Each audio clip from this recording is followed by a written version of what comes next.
Image Bengal health care অনুষ্ঠানে আপনাদের সকলকে স্বাগত। আমাদের প্রত্যেক মানুষের সৌন্দর্যের মধ্যে বেশ অনেকটা জায়গা জুড়ে আছে একটা সুন্দর হাসি। আর সেই হাসির ক্ষেত্রে দাঁতের কিন্তু একটা বিরাট বড় ভূমিকা আছে। এই দাঁত যদি কারোর এবড়ো খেবড়ো হয় তাহলে তার চোখ, নাক, মুখ যতই সুন্দর হোক না কেন, হাসিতে কিন্তু তার প্রভাব পড়বে। তাই এই এবড়ো খেবড়ো দাঁত এটা কিন্তু অনেকেরই সমস্যা, যেটা তার সৌন্দর্যের পথে একটা বিরাট বড় অন্তরায় এবং নিঃসন্দেহে তার আত্মবিশ্বাসের পথে সমস্যাও বটে।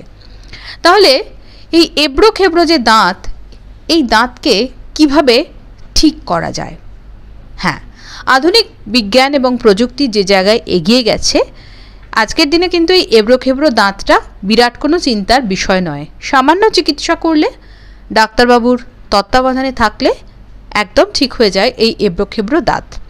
আর সেই বিষয় নিয়ে আজকে আমরা কথা বলবো। আর কথা বলতে এসেছি ওডেন্টোরা ডেন্টাল ক্লিনিকে, এবং আমরা আমাদের মধ্যে পেয়েছি বিশিষ্ট চিকিৎসক ডক্টর হিমাদ্রি চক্রবর্তীকে। নমস্কার ডাক্তারবাবু। এবড়ো খেবড়ো দাঁতের যে অসুবিধাটা নিয়ে আমরা কথা সাধারণত বলি সেটা হচ্ছে যে দেখতে খারাপ লাগা বা হাসিটা খারাপ হয়ে যাওয়া। কিন্তু সবচেয়ে বড় প্রবলেম হচ্ছে যে আমরা ডাক্তার হিসেবে পরে বুঝতে পারি যে এবড়ো খেবড়ো দাঁত থাকলে অসুবিধাটা কোন লেভেলে হয়। সেটা হচ্ছে শুধু হাসিটা যে খারাপ হয় তা নয়, 35-এর ওপরে হতে শুরু করলেই দাঁতের মাড়িতে প্রবলেম এবং দাঁতে কেরিজ বা ক্যাভিটি হওয়ার প্রবণতা খুব বেড়ে যায়। কারণ হাজার চেষ্টা করলেও দাঁত, সবচেয়ে ভালো ব্রাশিং টেকনিক ইউজ করলেও দাঁত কিন্তু সমস্ত সারফেস ইকুয়ালি ক্লিন করা যায় না। এই জিনিসটা কিন্তু ট্রিটমেন্ট আছে। এবার এই ট্রিটমেন্টটা 3টে সেগমেন্ট আছে। একটা হলো এবড়ো খেবড়ো দাঁত খুব বেশি এবড়ো খেবড়ো হওয়া থেকে আগেই আমরা যদি বন্ধ করতে পারি, সেটাকে বলে প্রিভেন্টিভ অর্থোডন্টিক্স। সেক্ষেত্রে হয়তো আমরা পুরোপুরি এবড়ো খেবড়ো হওয়াটা বন্ধ করতে পারবো না, কিন্তু সেটাকে কমাতে পারবো। সেটার বয়সটা হচ্ছে 8 থেকে 10, 10.5। তারপরেরটার নাম হচ্ছে ইন্টারসেপটিভ অর্থোডন্টিক্স, যেটা মোটামুটি 10.5 বা 11 থেকে 21 বা 22 পর্যন্ত চলে, যেক্ষেত্রে আমরা কমনলি ক্লিপ বা ব্রেস লাগিয়ে করতে পারি। আর একটা হচ্ছে কারেক্টিভ অর্থোডন্টিক্স।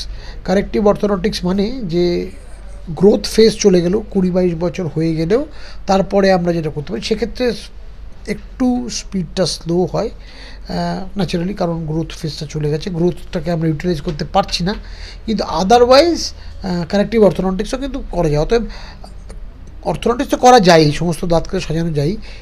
আর আরেকটা জিনিস আমাদের মনে রাখতে হবে যে আমাকে অনেকে জিজ্ঞেস করেন যে এর বয়স কত বছর বয়সে করানো যায়।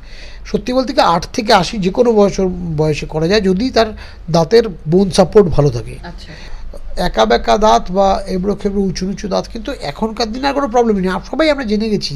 এবং এখন শুধুমাত্র যে ব্রেস পরেই হয় তা নয়, ব্রেস ছাড়াও অ্যালাইনার টেকনিকের সুবিধা হচ্ছে যে, অসুবিধাটা আমি বলিনি প্রথমে, অসুবিধাটা হচ্ছে যে একটু টাইম কনজিউমিং বেশি, কিন্তু সুবিধা সেটা হচ্ছে যে জিনিসটা যেহেতু ফিক্স নয়, ওরাল হাইজিন মেনটেন করা ইজি। আর আমার যদি মনে হয় আমি মাঝখানে 5-7 দিন 10 দিন কোথাও বেড়াতে যাচ্ছি বা কোনো একটা অনুষ্ঠান আছে যেখানে আমি ওরকম ফিক্সড ডিভাইস পরে থাকতে চাই না, সেক্ষেত্রে অ্যালাইনার পড়তে পারি। অ্যালাইনার একটা ট্রান্সপারেন্ট সিস্টেম, খোলা যায়। আমি হয়তো 3-4 দিন মাঝখানে আমার কোনো একটা ফ্যামিলি গ্যাদারিং বা একটা ফাংশন আছে, আমি অ্যালাইনার খুলে রাখতে পারি। অতএব আমাদের কাছে এখন এতগুলো ফ্লেক্সিবল অপশন এসছে উঁচু নিচু এবড়ো খেবড়ো আঁকা বাঁকা দাঁতকে সমান করার।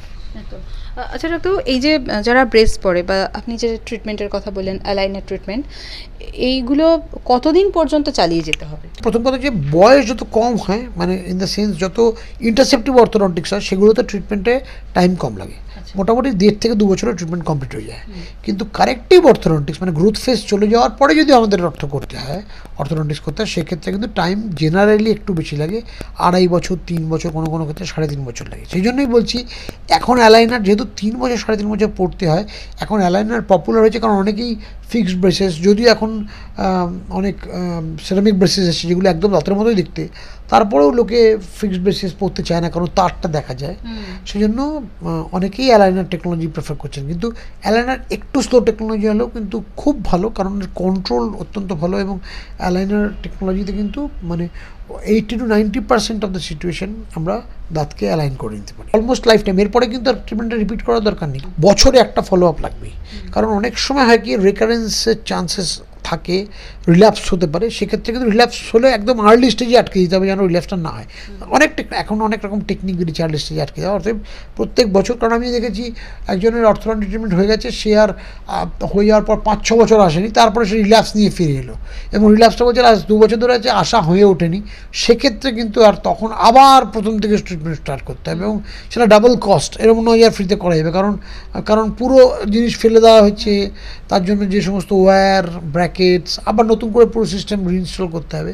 অতএব সেক্ষেত্রে কিন্তু ট্রিটমেন্ট হয়ে যাওয়ার পর মোটামুটি বছরে একবার একটা চেক আপ দরকার হয়। আচ্ছা, যাদের এই অ্যালাইনার থাকে তারা কি করতে পারে না? অ্যালাইনার পরে তাদের যেহেতু জিনিসটা ফিক্সড, একটু ওরাল হাইজিন তো হ্যাম্পার্ড হয়ই, সেজন্য তাদের ওরাল হাইজিনের কেয়ারটা একটু বেশি নিতে হয়, নাম্বার 1। নাম্বার 2 হচ্ছে খুব রেস্ট্রিকশন সেরকম কিছু নেই, শুধু বলা হয় যে এরকমভাবে কিছু মানে জিনিস ইউজ করবেন না যেটা মুখে এতগুলো যেহেতু ব্র্যাকেটস এবং ওয়্যার থাকে যার সঙ্গে ইন্ট্যাঙ্গেল হয়ে ওয়্যার খুলে যেতে পারে। মাংসের হাড়টা আর একদম শক্ত কিছু চিবিয়ে না খাওয়াই ভালো, সেক্ষেত্রে ব্র্যাকেটের একটু অসুবিধা হতে পারে। আর ওরাল হাইজিনের কেয়ারটা একটু বেশি নিতে হবে। অ্যাজ সাচ রেস্ট্রিকশন বিষয় কিছু নেই। অ্যালাইনার হলে এসব ঝামেলা নেই। অ্যালাইনার যেহেতু রিমুভেবল, ব্রাশ করার সময় তো খুলেই ফেলতে হবে, এমনি নর্মাল দাঁত ব্রাশ করবে। কিন্তু ফিক্সড ব্রেসেস থাকলে বা কনভেনশনাল ব্রেসেস থাকলে সেক্ষেত্রে যেহেতু ব্র্যাকেট থাকে এবং ওয়্যার থাকে, ব্র্যাকেট এই ওয়্যার এবং দাঁতের মাঝখানের এরিয়াটা একটু ভালনারেবল, কারণ ওখানে তো কিছু পৌঁছায় না। সেক্ষেত্রে তার পরিষ্কার করার জন্য স্পেশাল টেকনিক আছে, বাটলাস ফ্লস আছে, স্পেশাল ব্রাশ আছে, সফট ব্রাশ, সেগুলো আমরা যখন অর্থোডন্টিক ট্রিটমেন্ট হয়, আমাদের ওডোন্টোরাতে অর্থোডন্টিক ওপেন ডে হয়, এটা খুব ইম্পর্ট্যান্ট জিনিস।